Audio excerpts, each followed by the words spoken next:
Welcome back to Rock Guitar Confidential with Scott and Ryan. So, was your favorite artist born with a silver guitar pick in their mouth? Does that matter? We're going to talk about it next. Yeah, it's funny how I think that has a lot to do with the cultural currency of the time that we grew up in, because I think remember with the MI thing, I actually sent away for the MI like video, like behind the scenes of MI kind of thing. Oh yeah, well you can still watch those on YouTube. Oh yeah, they're fascinating. And I remember watching them and like, oh my god, this is everything I want, And then when I finally went there, it was great. It was a great experience. It was very intense. When you go from taking lessons from a local music store to like taking lessons from like the guys at MI, it was major jump up. The expectations of what you're able to do get massively higher. You know what I mean? And and you just do that. You just do it all day long. Like eat it, sleep it, and breathe it around other people that are also eating. Yeah, you would think that, but there's only a percentage of people. At least when I went there in the late '90s, there's only a percentage of people who were really living. There was some who were just there because they thought it might be cool. There's like maybe 10-15% who are living and sleeping and breathing it. You know what I mean? And so like you're saying that like 10 to 15% of the total student body is any good? Well, it's who care about being great. Let's put it that way. The rest of them are just like there because they kind of want to explore guitar more or something like that, or bass or keyboards or recording or whatever it is that they're there to study. That drums. I guess you study drums. I don't know how that works. You hit this thing. Like, what? I hit this thing. Yes. Here's a stick. Yeah, now, hit that over there. Hit it more. It's just like a lineup of random objects. One of which is a drum. Yeah, which one do you hit? You pass. Hit each of these objects and then tell us which one is a drum. He's in the back just hitting his own balls over. Like, what are you doing? No, hit one of these objects. Why? No. Gotta tell you though, Jim, he's in the top 1% of the students. He's the best testicle percussionist we've ever seen. He's the first one who didn't just go straight to the balls. So I guess you can, and then if you actually select the drum, like, do you get a banana? I guess so. Yeah. Nice. And they stick you in a room with a typewriter and a bunch of other people with bananas, and wait to see what happens. Drum Institute of Technology. It employs a lot of Pavlovian teaching techniques. It's not just drums; it's the Percussion Institute of Technology.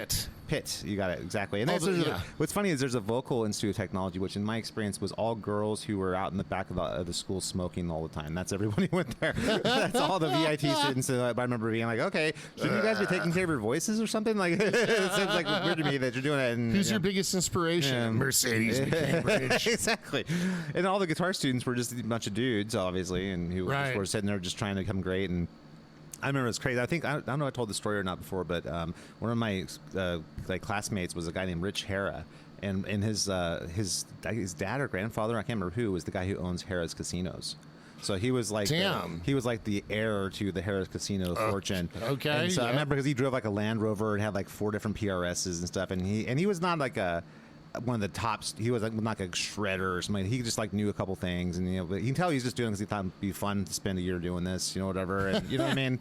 That was totally that. He wasn't a jerk, or he was a nice dude. And I remember he was having his bands play at like the Whiskey and the Troubadour and stuff like that. Man. But I remember just thinking, he's a cool dude. I mean, I wish he took guitar more seriously. Yeah, well, that kind of leads into our topic for today. Yes, exactly. Which is. Is guitar a luxury activity? Yeah, that's a good question. Now, that was funny when you first said that. I had to think for a second. Like, okay, is it a luxury activity? And I'm like, yeah. I mean, it's similar. Like, if you're looking at it from an adult person's perspective about learning guitar, it's got a lot of similarities to like golf or like tennis or something like that. And that just like makes my black heart shrivel up and want to turn to dust. Well, because I fucking hate golf. Well, I know, but it doesn't. Well, the point I'm trying to make though is something where it's expensive to pay for memberships. You have to buy a lot of equipment.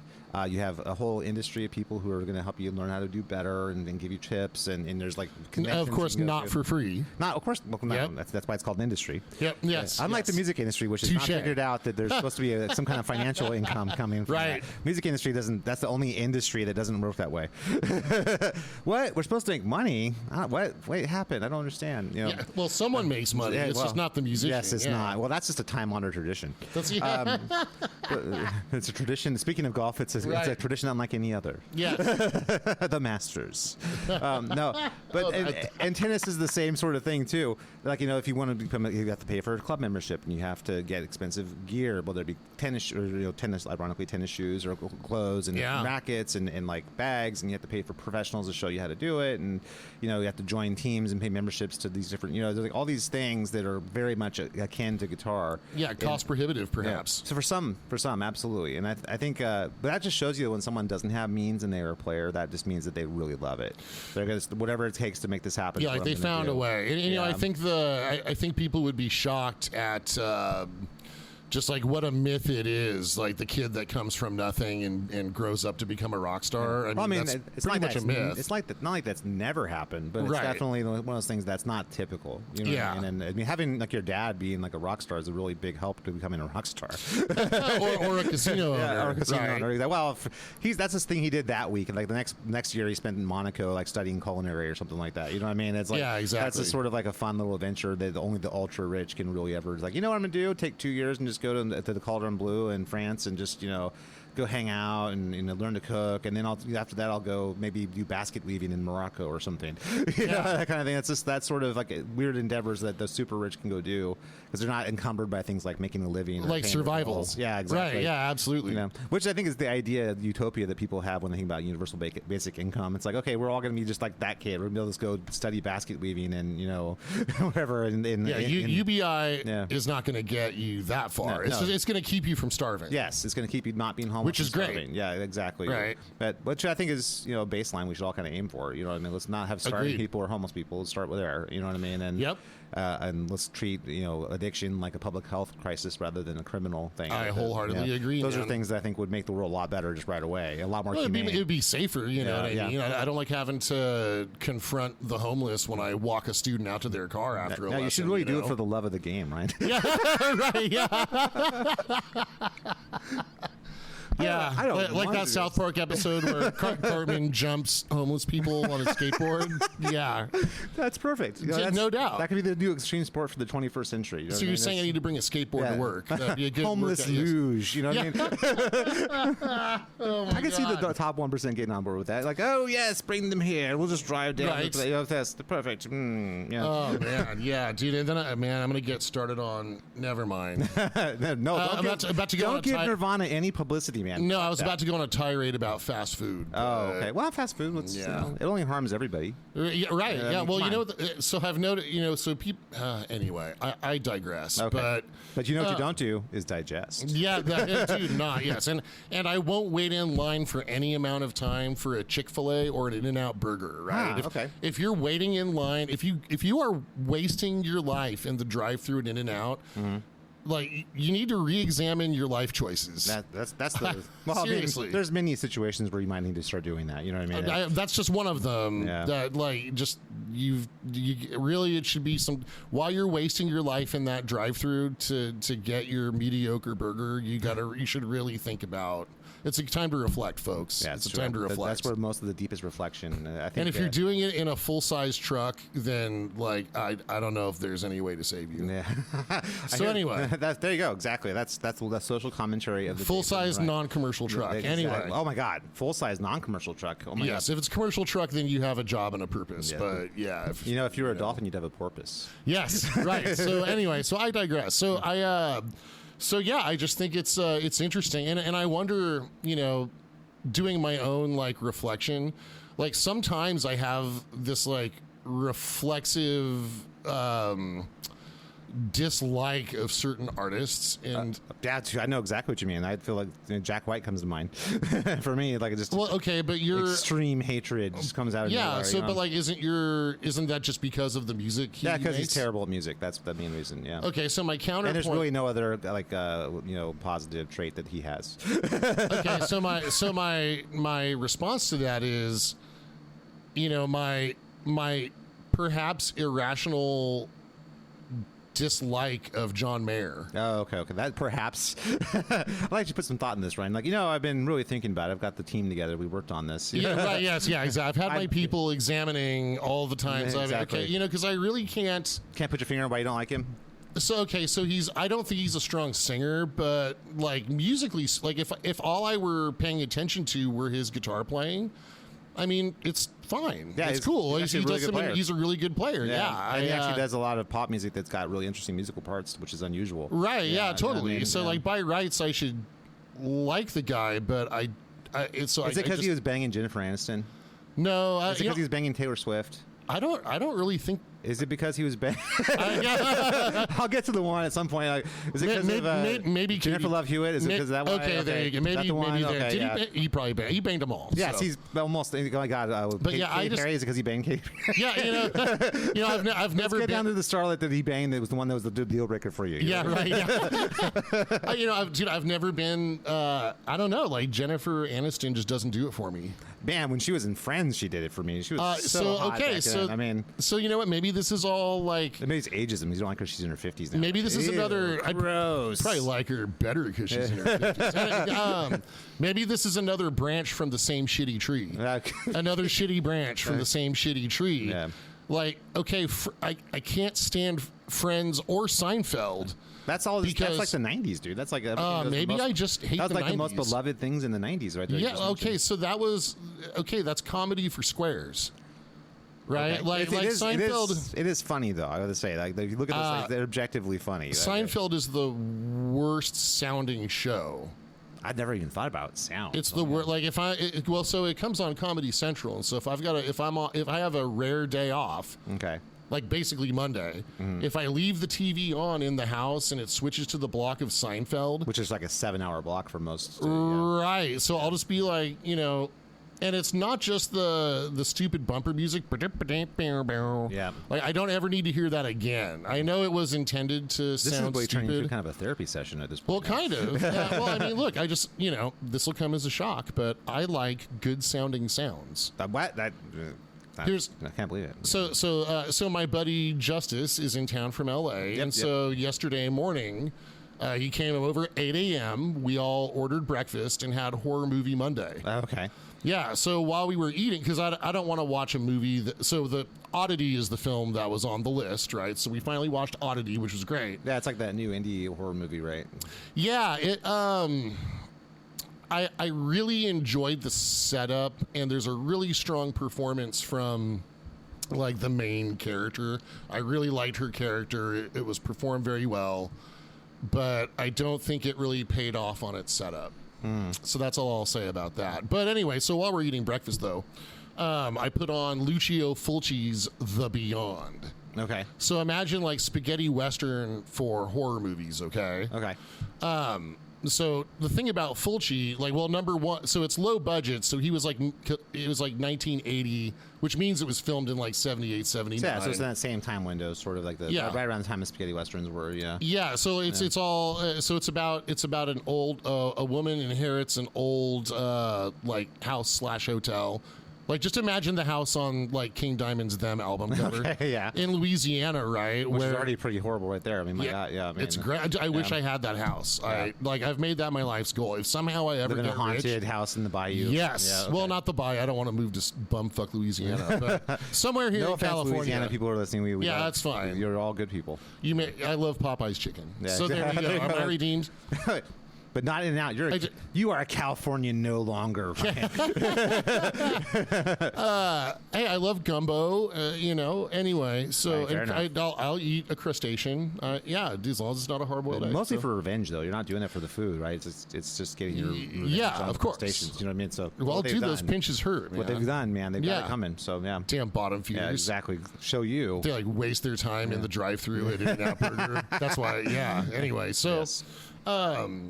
Fulci, he had a guy named Fabio Frizzi, this other Italian composer, compose all the music for his soundtracks, right? So even though the plot is virtually it's basically just there's some and it's all dubbed because they're speaking Italian. It's dubbed into English, right? Okay. Which is part of the charm.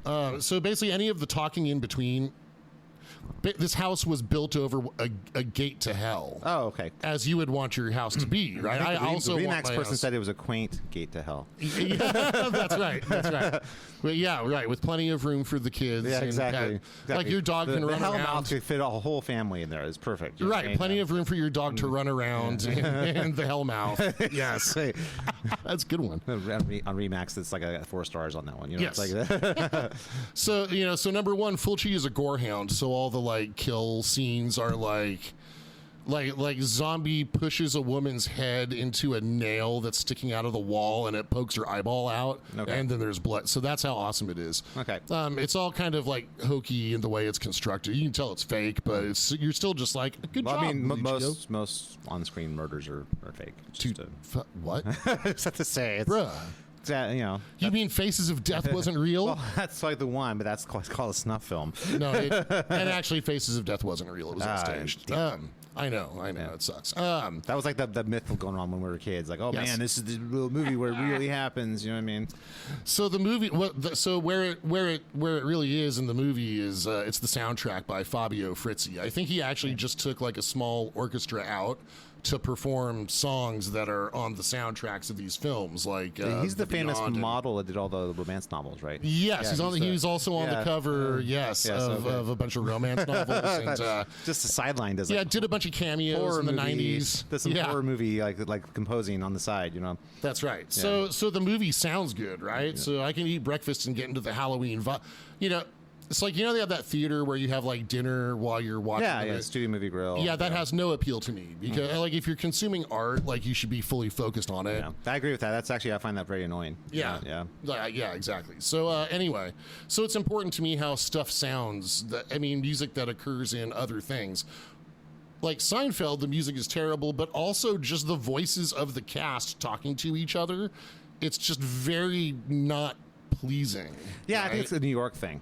I think it's like it's very much an east side or west side, or I don't know whatever it is, whatever side of New York it is. That's like that kind of vibe. When you talk to New Yorkers, you can tell there's an abrasiveness to the way they talk. You know what I mean? Yeah, I used to be a sales rep for a company that was headquartered in Amityville, New York. And So you're like, hey, what are we doing? Hey. I liked that support staff because they were like direct and no bullshit. That was nice. Oh, no, I'm sorry. That's Yeah. just, I assume that's every New Yorker right there. Hey, walking here. Yep. Hey, yeah.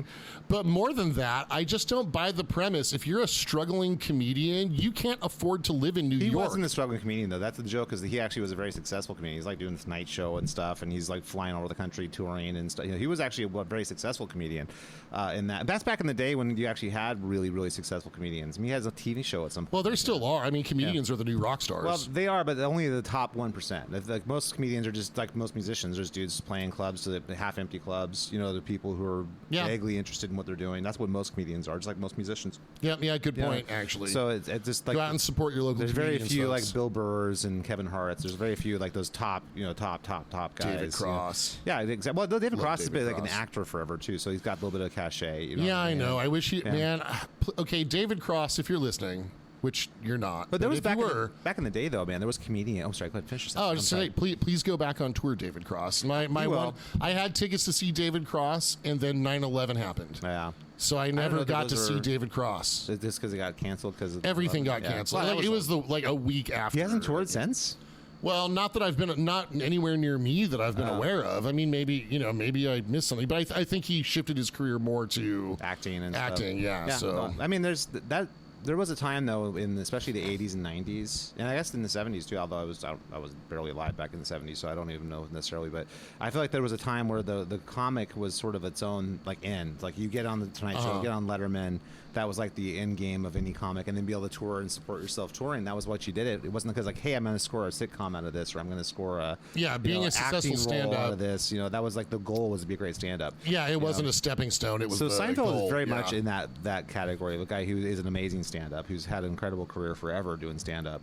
And I think that his acting thing kind of just happened because he had the opportunity to do it. I don't think it was like one of those things where he was like, oh my God, my dream is to be an actor. You know what I mean? And Wait, are we talking about the real Jerry Yeah, Seinfeld, the real or Jerry Seinfeld. I'm talking about the character in the show? the character in the show, he was just same situation as the real Jerry Seinfeld. He was just doing comedy, and then he had an opportunity to do a show. It was like, okay, sure, we'll see what happens. You know what I mean? And okay, well maybe that's it. But okay, so as far as Friends goes, it's just a bunch of fucking rich kids, and I don't find that compelling. It's very unbelievable in the sense that some of them have like one's an out of work actor, one's like a masseuse, one's a sous chef or whatever. It's like out of work actor. Okay, so who is supporting stupid fucking Joey? Well, apparently Chandler's supporting Joey.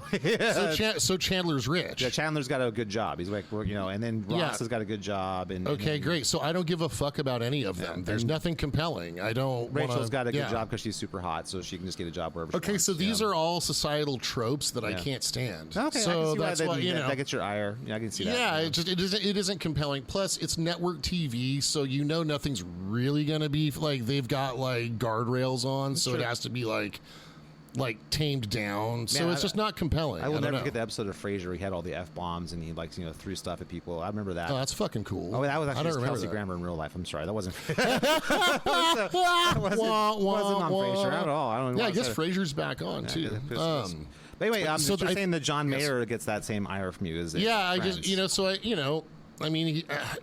I guess he was kind of a rich kid.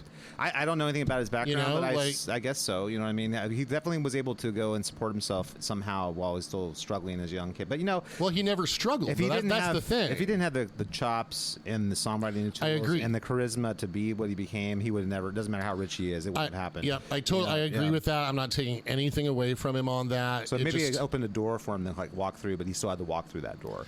You know what I mean? I think there's something about the old saying that the artist who does not suffer is no artist at all. And wait, who said that? Carrot Top, I think. Pretty sure it was Carrot Top, right? Aren't you quoting him? God, I hope not. Wasn't that Joe Rogan? God damn it, dude. Oh, that's too articulate to be Joe Rogan. So I know better. But no, Joe Rogan said the artist who doesn't suffer is no artist at all, bruh. Let's get some MMA. It's mine, bruh. Right. No, I think I don't know. You were saying that I guess apparently Tim Henson from Polyphia is in that same ilk as the guy who kind of had real wealthy parents was able to supply him with it. Yep.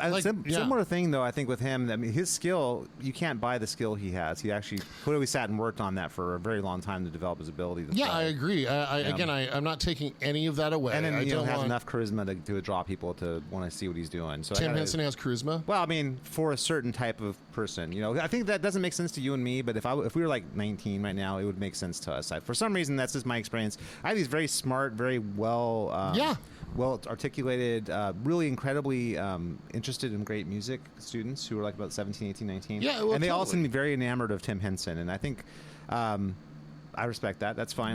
Totally. I respect he doesn't have it too. any balls or any kind of rock and roll attitude to him, which was why I don't like. And maybe that's why he doesn't have any of that, and why John Mayer doesn't either. I feel like there's a certain attitude. Yeah, there's a certain, I don't know. It's like this certain je ne sais quoi that those guys never had to work a full time job. Dave Mustaine. He's been rich for decades and he's still angry and wants to fucking because in his formative years it was make or break. Yeah, right? Literally hand to mouth. You're gonna figure out a way to make this happen or else you're gonna fucking die. And Lars and James, they stole his fucking songs and he still he made it happen. And I think that comes through in his creative output. And I think Van Halen too. One of the reasons that they were so ferocious about becoming successful is that they had no other place to go. That's right. That was their only pathway to having a life of any kind. They were not people of means by any stretch. I mean, him and his mom and dad and his brother lived in a 600 square foot one bedroom house or something like that. Yeah, immigrants too. Yeah, exactly. Right? So I mean, from Holland. So it's one of those things where it's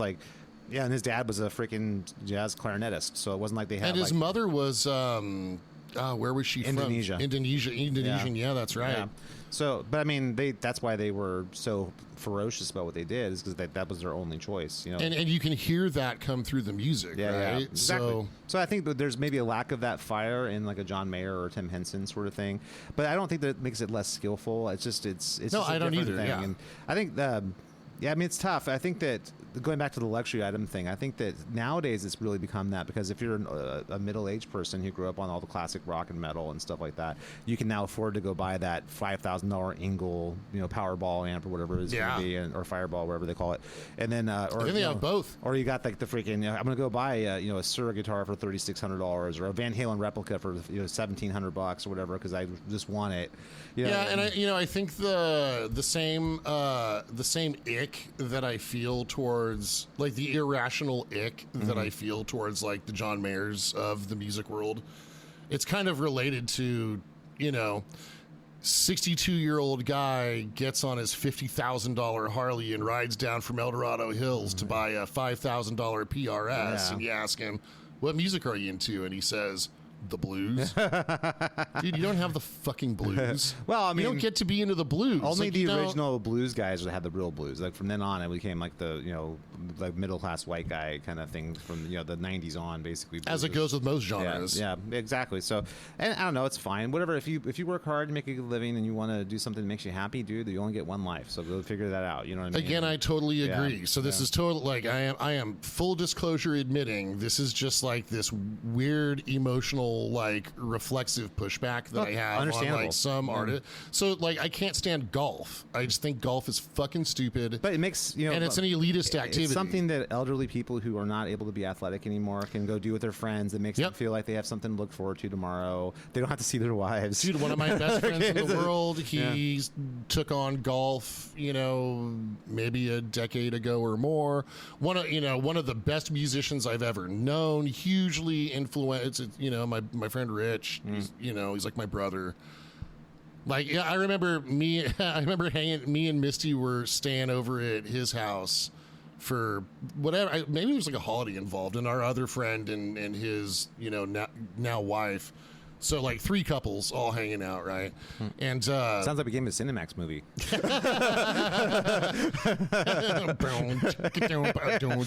And then this midget shows up. It's kind of hot in here, right? And then this midget in a wig and makeup shows up.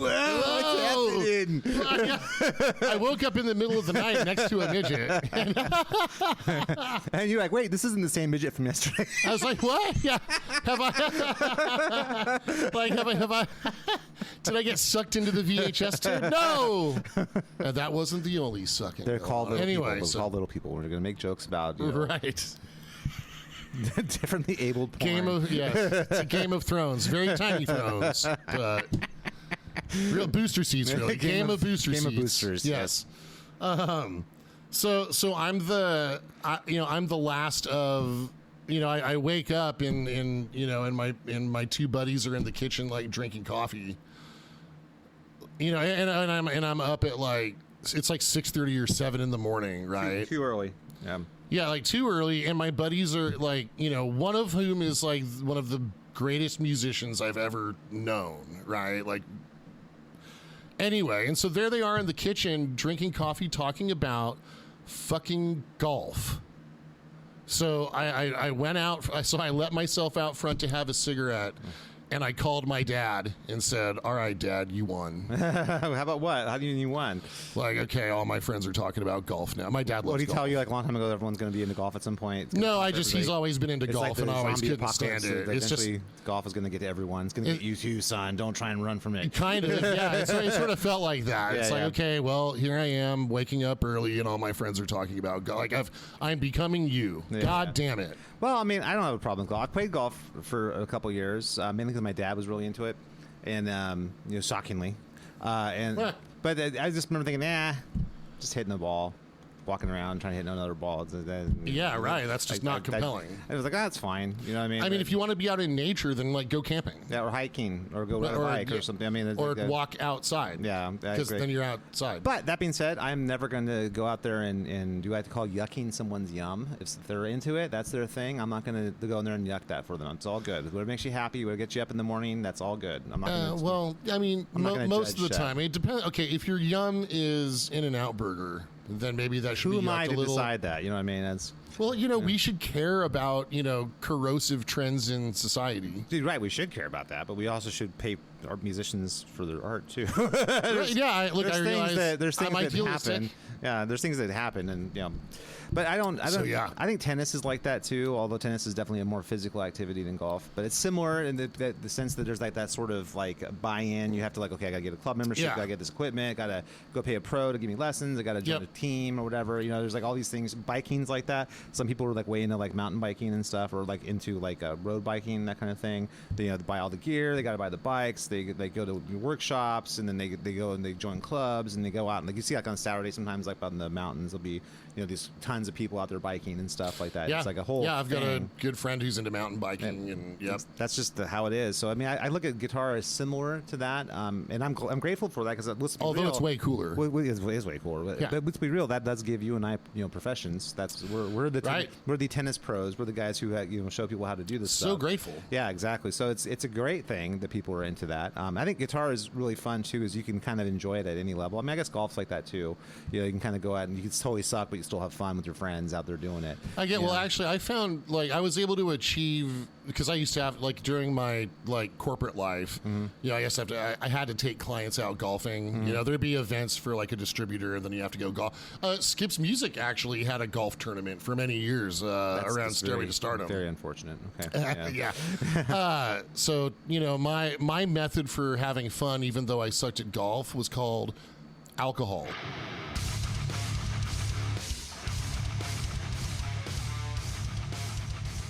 Thanks for listening to the Rock Guitar Confidential podcast with Ryan and Scott. Please make sure to rate, review, and subscribe to this podcast.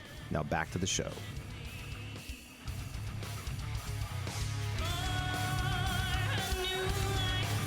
I think that's most people's method of enjoying golf, actually. Yeah, think about totally. it. So, Oh man, it's suggestion. I think that I don't know. There's definitely a reactive sort of like knee jerk to hating on the idea of guitar being a luxury activity for middle class and up people. But that being said, I see a lot of people who are just barely able to handle playing for guitar lessons and paying for guitars, and they still want to do it. And that just shows the passion that they have for it. Yeah, and I love that. That's something absolutely. That it's just a matter of seeing that and realizing there's not going to be any obstacle that's going to keep me from doing this. I'm going to do this. I'm going to learn to play guitar. I'm going to get, and then there's that fire that burns. Like, oh, if I keep doing this, I can earn that new $700 guitar like the Floyd Rose or whatever. You know what I mean? And I get this new cool amp I saw. All this stuff, and then the pedals. I always tell my students, like, one of the great joys of being a guitar player is if you are into just gadgets and stuff, like, okay, at some point if you have an amp that's cool, go buy a distortion pedal and then get like 50 other pedals and just explore, have fun. It's not expensive. It's only like $150 for most pedals. As long as the pedals aren't keeping you from improving yourself musically. It can be a distraction. But it can be if you look at it as something you're just adding on. It's like, okay, I'm doing my practicing, then I'm going to sit down and on a cool phaser pedal. I'm going to explore that like Van Halen one kind of phase sound when I'm playing scales and stuff like that. I mean, at a certain point, these days with amplifiers that have effects built in, I mean, if you want to know what a phaser sounds like, just turn the effects knob on your amp. It's not as cool, though. That's the thing, that all the ones that have the built-in effects, you kind of got an effect. Like, this is basically what delay sounds like. This is basically what phaser sounds like. This is basically what flanger sounds like. That's what I'm saying, right? That should be enough. It's for not most as cool players. as having your own pedal. I was told, get like a really good clean amp. Like, get like say a EVH Iconic, 5150 Iconic, 30 watt or whatever. Great amp. But just use it for distortion and for clean. And then get a delay pedal, and then get like a phaser and a flanger and a chorus and a wah-wah and an overdrive, and add that into your signal chain, and then explore, and then try different stuff. And then if you decide, okay, I don't like this phaser, let's try a different phaser. I don't like this delay pedal, let's try a different delay pedal. Here's where like a Neural DSP Quad Cortex would come in handy. No, that's the thing though, that too, but you'd probably have that too when you're recording on your computer. But if you're just like in your amp room and you're jamming out, you want to have all those pedals. And the cool thing about those pedals is you can really customize them to your taste. Like, I really like this sort of thing. Like, I don't want to have... Yes.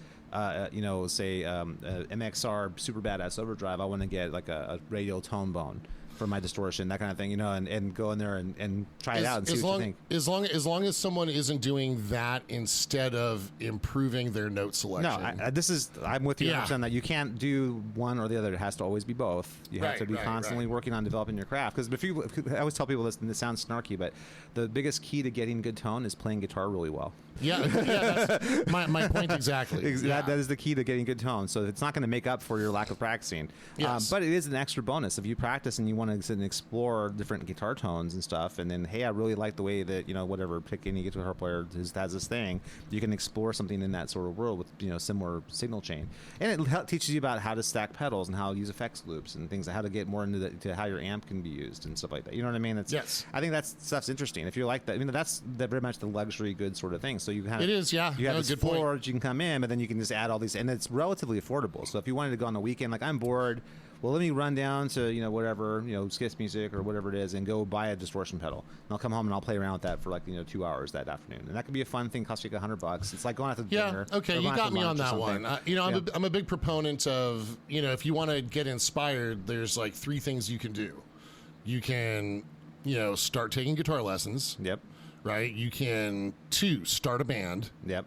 And 3, you could buy yourself a new guitar. Because like all 3 of those things are going to inspire you to spend more time doing it. I think pedals are like a more affordable and easier to obtain version of that, because it's like part of people wanting to play and practice is being inspired to do that. So if like someone buys a new distortion pedal or a new delay pedal or whatever it is, and that makes them sit down and play for 3 hours that day they bought it, that's going to make them more excited about picking the guitar up next day. I can respect it from that perspective, right? And so I'm not saying that's a substitute for practicing. It's certainly not. But it's something that might inspire you to want to pick up your guitar more often, and then that will hopefully inspire more practicing.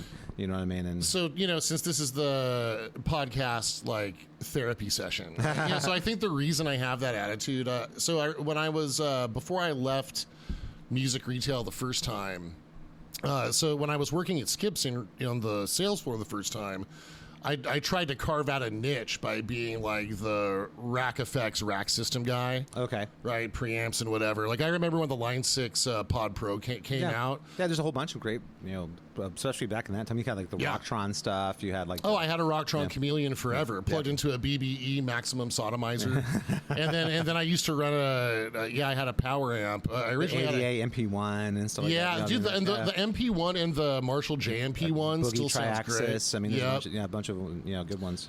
So I tried to carve out a niche being that guy. Like I'll wire up the patch band, I'll know how to program all of these things, and because I was the youngest guy on the sales floor back then, right? I remember you helped me play Ibanez guitars back in those days. Yes, I remember. My pleasure. Yeah, thank you, man. I appreciate that. Man, I remember when you got that first Ibanez Prestige, the original Prestige. Yeah, that's my main guitar for a long time. I recorded the first Scott Allen Project album with that. Nice. So, and then I'm giving it to my webmaster as a gift because when I got my endorsement at VGA, I couldn't use that guitar anymore. So, but rad. But I gave it to Eric.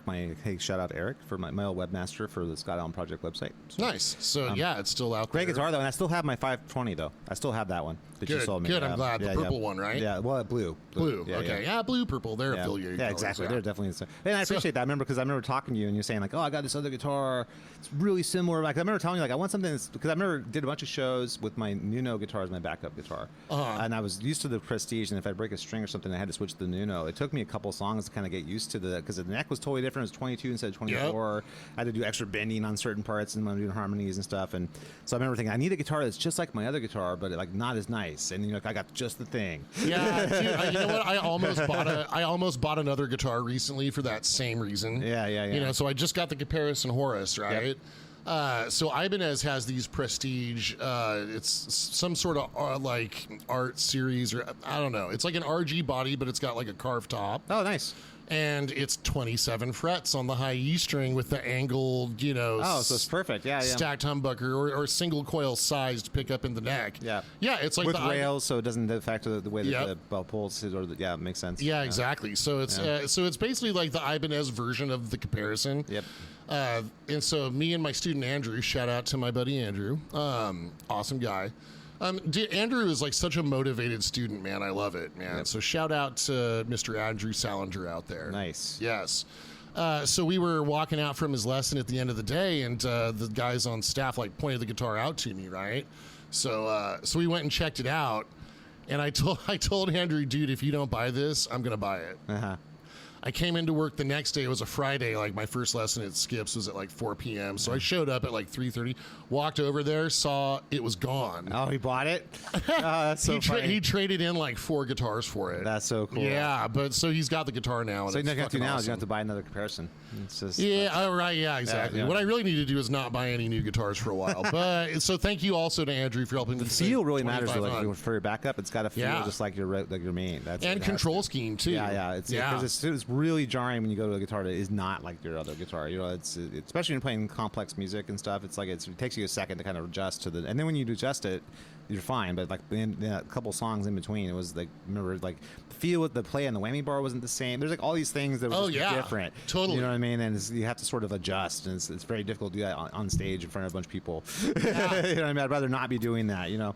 So yeah, I think that's a great choice, to having a guitar that's a backup that's identical. But that's another part of the luxury items. Yeah, you gotta be able to. I mean, this is a $2,500 guitar that we're talking about. Unfortunately, right? you know, really to have great level gear, you have to be in that price point. You can't sort of like, you know, I'm gonna go just get something that's like a $300. You know, that doesn't work that way. You know, they're not interchangeable. Now, one thing I do like about guitars, since we're only one thing, there should be nothing but things. There should be like a yet another thing I love about it. Okay. Since I mean, we should have called today's topic like classism in guitar. Yeah, it's true. World, right? Yeah. But so one thing that is great about guitar is that if you want to start playing like these days, because of the magic of computers, you know, you can get a pretty good beginner guitar for not a lot of money, like $200, maybe $250 tops. Well, you get in the 300, 320 range, you can get some, almost like a real guitar. You know, that sounds weird to say that. It's almost, if you love it long enough, it'll become real. Yeah, exactly. It's like you get the Velveteen Rabbit just of like guitars. really short studs. Yes, if you love it enough, it'll become real. Whoa. No, I was at one of the places I teach at. There's the Sterling line, the Music Man Sterling line. Yeah, I've got a student who's got one of those. And yeah. I played a bunch of them, and I'm really impressed how those guitars are really solid guitars, man. They're playing the whammy They're pretty bars. good. They got good fretwork. They're really well put together. They're solid, good tones. Yeah, good quality tuning machines. Everything on it's just really quality, and it's like $350. It's not crazy money, and it's like, wow, that's amazing that you can get a guitar that good for that inexpensive.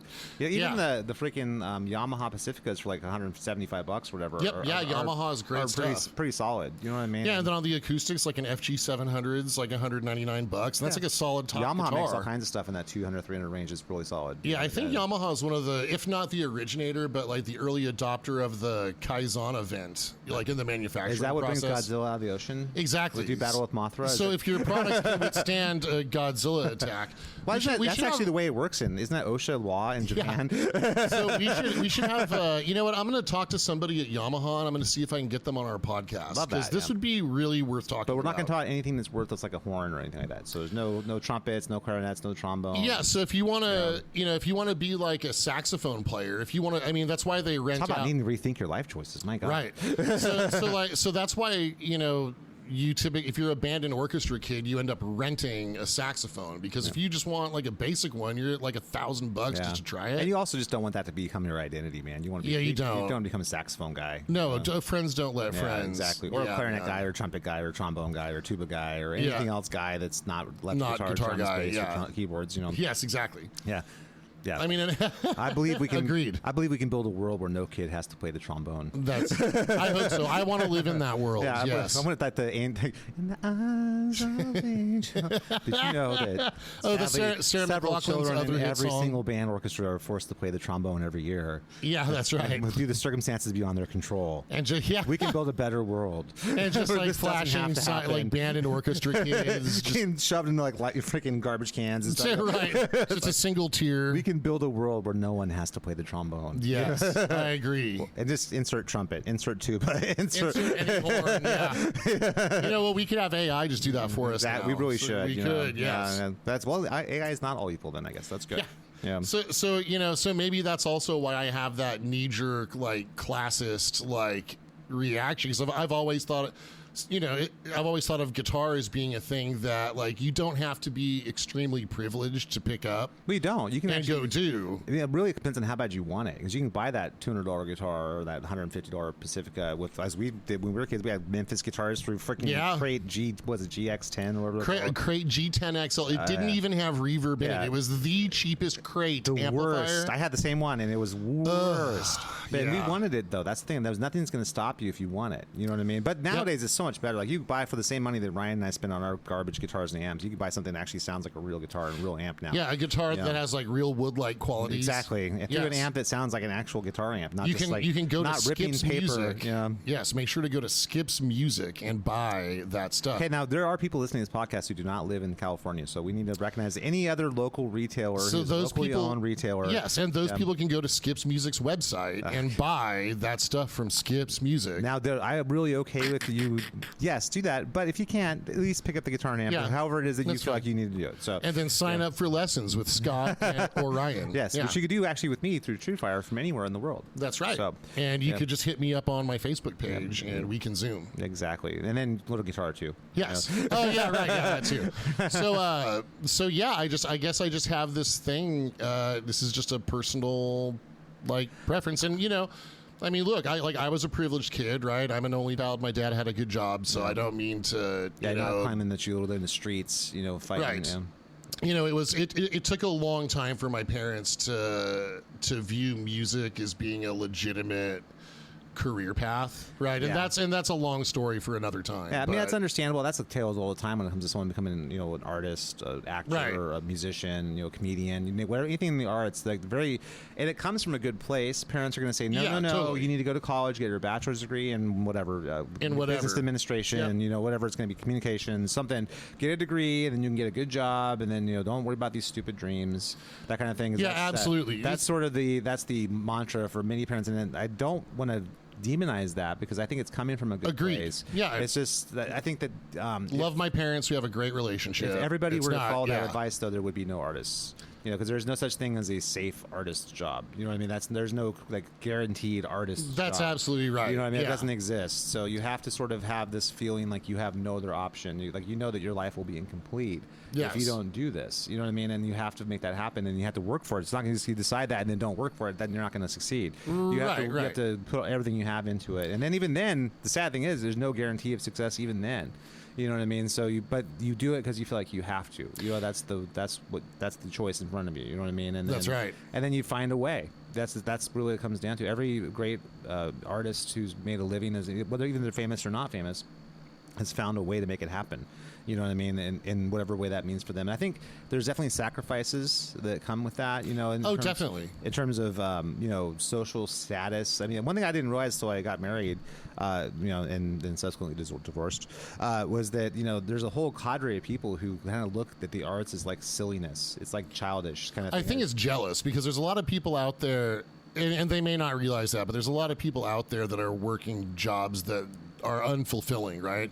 I mean, that's the majority of people, actually. Dude, I think that's why we have so many emotionally underdeveloped people in this That's why country. there's so much alcoholism too. well, you know what? And deaths of despair. Yeah, because exactly. because people aren't like spending 8 to 10 hours a day doing something that helps them create the illusion of meaning in their life. Yeah, or at least something they find fulfilling in some way, other than That's what I mean, this is going to be like this is going to pay for my boat, or this is going to pay for my trip to Europe this summer, or something like that. That's why they do it. Or Right. this is going to be bragging rights, so I can go dunk on my friend Tim when I tell him I got this new golf club or whatever that he wants. That kind and I guess that's not the illusion of meaning that satisfies a person's self-esteem. I've talked to some of my students about this who have sort of thought processes along that lines. I'm like, okay, but if you're going to go and judge your worth by how much money you make, you better be Bill Gates. Because even then, he's like, number 3 now? So it's like he's not even number 1. So you can pay for all the therapy. Yeah. Well, I mean, it's like there's always been someone richer than you. There's always been someone more successful than you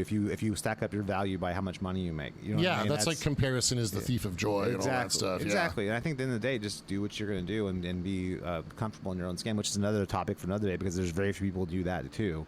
Yeah, and that's why I'm so grateful for music and all the cool people I get to meet, including you. Oh, thanks, and, man. all the friendships that I get to build. Thank you. And I feel that way about my students too. There's a certain courage of someone who chooses the arts for their life. There's a courage to that. I've talked about this before in the podcast. There's a great deal of courage to say, I'm going to be an artist.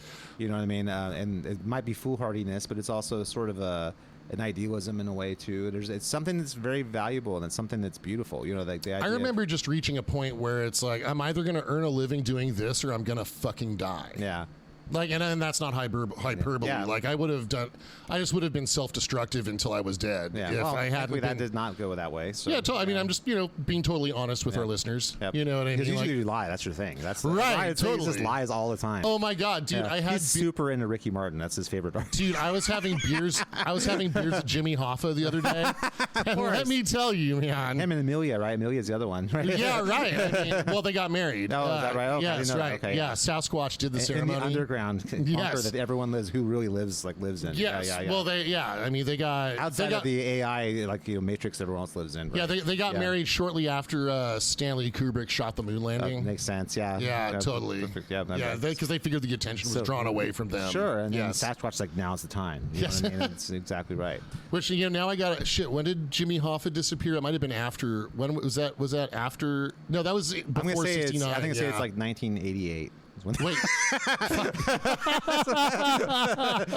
Yeah, that's the ticket. yeah, sure, yeah, why not? It's like So, It was right after Yeah. Van Halen's OU2 came out. Yeah, that's what it was. yeah. So anyway, I guess I'm just saying, like speaking for myself personally, I don't know if it was like courage. I think it was more fuck it. That's still courage, though. You know what I mean? Because the easy thing to do in that scenario is to say, like, oh, I'm okay. I'm just going to go get a degree in business administration, and I'm going to go get a middle Or I'm going to just job, consume drugs until I die. I mean, that's also another act of desperation doing that. But Yeah. I think both really are acts of desperation. If you go in and get a job that you hate, realizing you're going to sit in a cubicle and have Or to sell doorknobs. make like freaking conversation with people you don't want to talk to, talking about things you don't care about for the rest of your life. Right. That's a form of hell.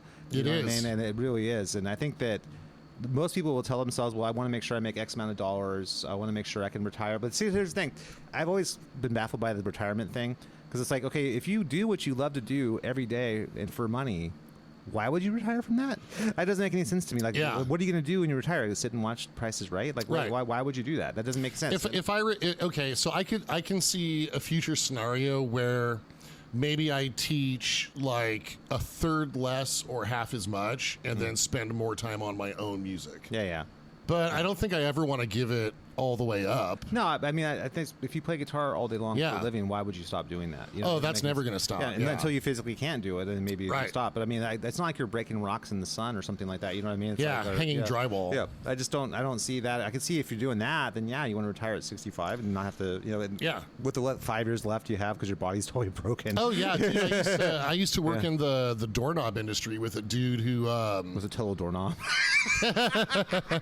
you know what? Not really nice guy, high character dude. Wow, must not have been the music industry then. But he just oh man. Okay, I'm not. I mean, he is a high character guy, right? Okay. Him and his wife adopted some kids and stuff, and I think that's awesome. I think it's great when people. I have family who were adopted and friends. I think it's wow. a fucking awesome thing. But I know that like the high point in his week was getting the Toyota Camry rental car and like going to make sales calls on lock shops and so like the institutional lock shop at like your local college or hospital, it's like right next to the janitor's area, which nothing wrong with that either. But I mean, I'm just saying how you want to spend your time, right? Yeah. Like that was the high point of his week because he got to get in the car and get away from his fucking family. Oh God. Well, Right. that's just called being married. That's all. Oh man, I'm so glad I never did any of that. Yeah, that's. No. I just remember distinctly like not wanting to live that guy's life. Yeah. Right. Like I Especially want when you're 20 and you're trying to figure out which direction you're going to go, like what path am I taking? You know what I mean? And Yeah. I think what's interesting nowadays, though, and then we probably start wrapping up, is we're getting long in the tooth in this podcast. Again? right? Just the It's topics always have been has. so rich. But I think that nowadays I don't know that people are necessarily okay. You have to choose your life's path at 22, and that's going to be your life's path. I think nowadays it's not uncommon at all to have 2 or 3 career changes through your life. That would not be an unusual thing. Yeah, I remember So- the pressure as a teenager, and I know teenagers do get this pressure. This is too. back in the '90s, so it's like Yeah, but I've got students these days. I mean, they're always like, there's always finals coming up. I had at least one student who had to quit lessons because they were under so much anxiety over school pressure. Yeah, and SATs are coming up, and they're taking all these Yeah, tests and so prep it's intense. courses and stuff. Well, they're also believing like if I don't get into X school, then my future's gonna be ruined or something like that. Where like little they know that outside of a handful of degrees, you could get a degree from any university, and that's going to be fine. It's not like you have to have or just go have get to be a from Stanford or something like that to go get a communications degree. I was about to say you get a bullshit communications degree. I mean, it's like, oh, it has to be from Harvard or Stanford. It's like, well, no, dude, just go whatever state university, get a degree from there, pay $1,000 a semester or whatever, and just go do. That's what you should do because no one gives a shit. You know what I mean? It's like, I've got a buddy who got a communications degree from Berkeley. I swear to God, just so he could talk shit about Berkeley. Like, I know that's totally the kind of thing he would do. Seems like a well use of funds. That's good. Yes. Well, again, we didn't study finance. we just finished 30 days of ripping on him for his birthday last September. Oh, I mean, everyone should know I've also been ripping on him in October. Yep, exactly. Just not every single day. Much like the Masters, it's a tradition unlike any other. It is. That's exactly right. And way cooler than golf. So, exactly. I guess maybe I need to get over my classist predilections I would say when it comes to art and music. I agree. And I think that the key is that, like, understanding that there's cool people and there's jerks in every subgenre of human beings. There's absolutely there's great rich people and there's dick rich people. There's great poor people and there's dick poor people. There's great middle class people and there's great middle class people. Did I say great? I said great better. Yes. Well, yeah. There's great people in all walks. Yeah. My student, another student asked me to teach them a Fall Out Boy song, and I was trying to figure out why I can't stand Fall Out Boy.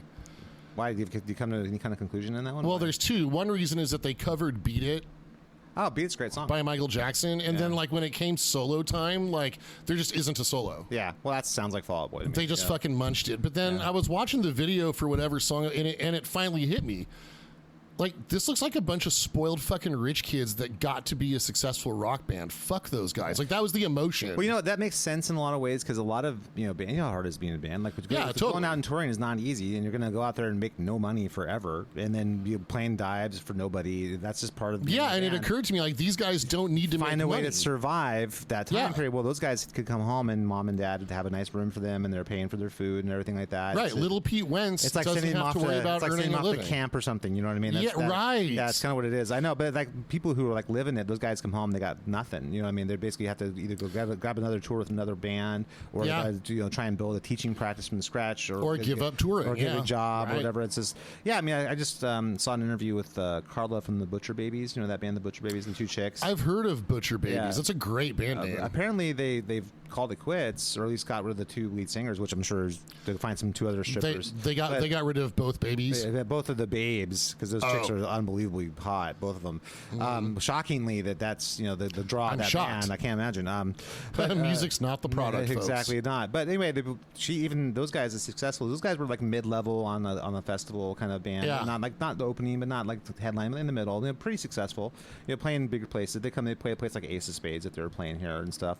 Called it quits because like we just can't. She's going to become. You'll appreciate this, an embalmer / funeral an embalmer director kind of Hell thing. yeah! Hey, and, you know what? Which, by the way, we talked on this podcast before. There's a whole industry for that. So it's not like people will be dying for her services. That's absolutely true. Zing! But that's take that. I'll be here all week, folks. But I mean, those guys called it quits for the same reasons we're describing. You're like, okay, you can't. There's really no future, even for a band as successful as that band, which is more successful than a lot of bands. You know what I mean? That shows you like where everybody is. So when you look at a band like Fall Out Boy, they had to survive 10 years of that, of just making no money, playing for nobody, which is easier to do when you're already rich. Yeah, exactly. Yeah. If you got nothing, then you don't have as many choices. And I think the thing that sucks now is that there was a time in the past where if you were a person who didn't have means, that music would be a way out. But that's not really the truth anymore. There's no money in music anymore. Yeah, it's like so I don't know. So like Holly Knight's memoir that I was talking about a couple months ago. Yep. Like her parents were immigrants that came to New York, and they cobbled together money to get her piano lessons. Ironically, by cobbling. Right. Yes. By cobbling. Yes. They would fix any shoes that came through. That was how it worked. Yes. And the cobblestone sidewalks around their apartment building are well constructed. Exactly. Folks. Cobblers. So then she runs away from home when she's like 16, right? Like her and her boyfriend live in a van for however. Like, and ironically, you know what they sold for sustenance? Cobbler. Cobbler, yeah. This is the story of a whole family being saved by cobbling. They went to Northern California. So they're living up in Apple Hill, building a bakery empire. And then she built a cobbler empire. So then she moves back to New York and she joins a band with Anton Fig. Oh yeah, famous drummer from the Late Show. David Letterman, right? Yeah, and a lot of Kiss session work. Yeah, that's how she ended up on for a lot of people actually. Yeah, that's how she ended up on the Dynasty album, playing keys on songs like Shanti. Anyway, so they basically were renting a warehouse to rehearse in, and the whole band lived there together. Yeah. So like that story. I mean, that's like the. I don't want to say typical, but I mean, I think that's the.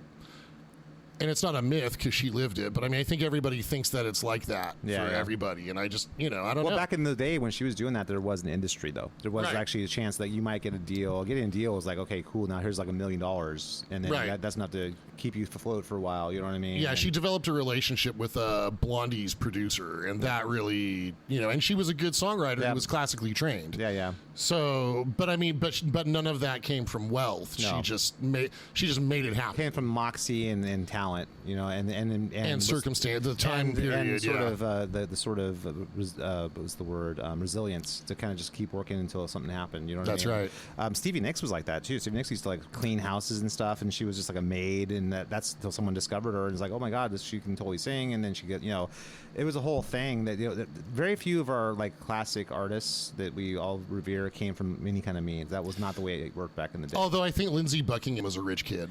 Maybe, but maybe that might be the way that they kind of survived while they were going to do hand to mouth for a while. You know what I mean? Trying to make that work, and then eventually, kind of once Fleetwood Mac happened, and boom. But that's the thing: you could have like a big, massive hit record, and that would be set for life. Back in the day, it's almost like an NBA player gets his first big contract. Okay, here's like $50 million, whatever. You know what I mean? Yeah, I heard this is a little bit tangential, but as we all know, non-musician Puff Diddy is about to go to prison for the rest of his life. It turns out he's an actual monster. This guy is a complete monster. I'm not shocked. Oh my! I'm a little shocked. I'll be honest. I can't believe what a monster this dude was. Like, wow. I mean, people like that exist. Holy crap, dude! I hear that shares of Johnson & Johnson have been plummeting.